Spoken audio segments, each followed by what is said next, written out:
सरितामध्ये. श्री स्वामी समर्थ महाराजांच्या पुण्यतिथीनिमित्त आपण कथा मालिका सुरू करत आहोत. त्यातली आजची ही पहिली कथा. जोशीबुवा गडगंज श्रीमंत होते. आपल्या श्रीमंतीचा त्यांना फार अभिमान होता.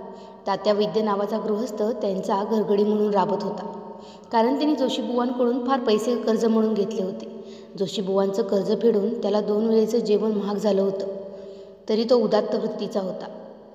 एकदा त्या तात्याला आणि त्याच्या बायकोला खायला एकच भाकरी होती. तीसुद्धा तो भुकेल्या कुत्र्याला देतो. जोशीबुवा श्री स्वामींना आपल्या घरी नैवेद्य ग्रहण करायला या असं आमंत्रण करतात. श्री स्वामी त्याला म्हणतात, पैशाची श्रीमंती आहे पण मनाची नाही. जा आधी मनाची श्रीमंती घेऊन ये. जोशीबुवांना परतताना सुंदराबाई अडवतात आणि स्वामींना तुमच्या घरी आणीन असं आश्वासन देतात. त्याच्या मोबदल्यात सुंदराबाईंना सोन्याच्या मोहरा मिळतात. सुंदराबाई स्वामींना जोशीबुवांकडे चालायला विनवणी करते.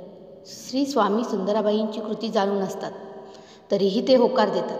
तात्याला जेव्हा हे कळतं तेव्हा तो जोशीबुवांना आपल्याही घरी स्वामींना बोलवायची इच्छा आहे असं सांगतो. त्यासाठी तो काही पैसे मागतो. जोशीबुवा जाम भडकतात. अरे, स्वतःच्या खायचे ठिकाणी नाही आणि स्वामींना काय बोलवणार.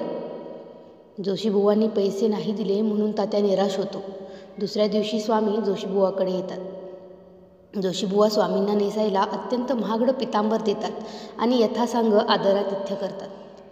त्यांच्या मनात एक प्रश्न येतो की स्वामी जाताना आपलं महागडं पितांबर तर नाही ना घेऊन जाणार. तितक्यात स्वामी क्रोधित होतात. पितांबर काढून जोशांच्या तोंडावर फेकतात आणि नैवेद्य ग्रहण न करता परततात. जोशीबुवा क्षमा मागायला येतात.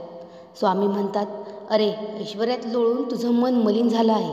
अरे, तुला काय वाटलं नैवेद्य ग्रहण करून आम्ही तो पितांबर घेऊन जाणार. चल निघ इथून. इकडे तात्या घरी येऊन पत्नीला सगळं प्रकरण सांगतो. तिकडे एक व्यक्ती येऊन जोशीबुवांना तात्यांनी घेतलेली रक्कम देऊन तात्याला कर्जमुक्त करतो. जोशीबुवांना तो आपण तात्याचा हितचिंतक आहे असं सांगतो. तात्या घरातल्या देवघरात असलेली एकमेव मूर्ती विकून मिळणाऱ्या रकमेनी स्वामींचं आदरातिथ्य करण्याचं ठरवतो. तो ती मूर्ती उचलतो. त्याच्या बायकोच्या भावना उचंबळून येतात. ती म्हणते, देवघर रिकामं कसं तरीच दिसत आहे.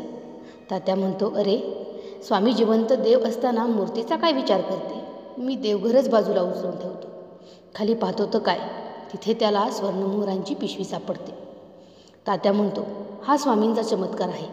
स्वामींचा आदरातिथ्य करून शिल्लक उरलेली रक्कम आपण स्वामींनाच अर्पण करू. तितक्यात त्याला एक हाक ऐकू येते. तात्या बाहेर येऊन पाहतो तर काय, खुद्द स्वामी बाळाप्पाबरोबर त्याच्या घरी येऊन बसलेले असतात. तो पत्नीसह स्वामीचरणी मस्तक होतो. तितक्यात एक स्वामी येऊन तात्याला सांगतो की तुझ्या पूर्वजांची जमिनीचा विवाद संपून ती जमीन आता तुला प्राप्त झाली आहे आणि त्याशिवाय कोणीतरी तुझ्यावर असलेलं जोशीबुवांचं कर्जही फेडलं आहे. तात्या स्वामींचं यथासांग आदरातिथ्य करतो. तात्या स्वामींना नैवेद्य ग्रहण करायला विनवतो. स्वामी म्हणतात, अरे, हा सर्व सोहळा तुम्हा भक्तांसाठीच असतो. भगवंताला पाहिजे असते ती भक्ताची खरी हृदयापासून केलेली भक्ती. तुला जर आम्हाला काही द्यायचं असेल तर आम्हाला तांदळाच्या कण्या दे.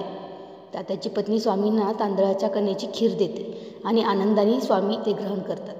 श्री स्वामी म्हणतात, अरे, युग कोणतेही असो, भगवंताला सुदामाचे पोहेच आवडतात. श्री स्वामी समर्थ. जय जय स्वामी समर्थ. कथा कशी वाटली ते कमेंट करून नक्की सांगा आणि पुढच्या कथेसाठी आपल्या चॅनलला सबस्क्राईब करून ठेवा. श्री स्वामी समर्थ.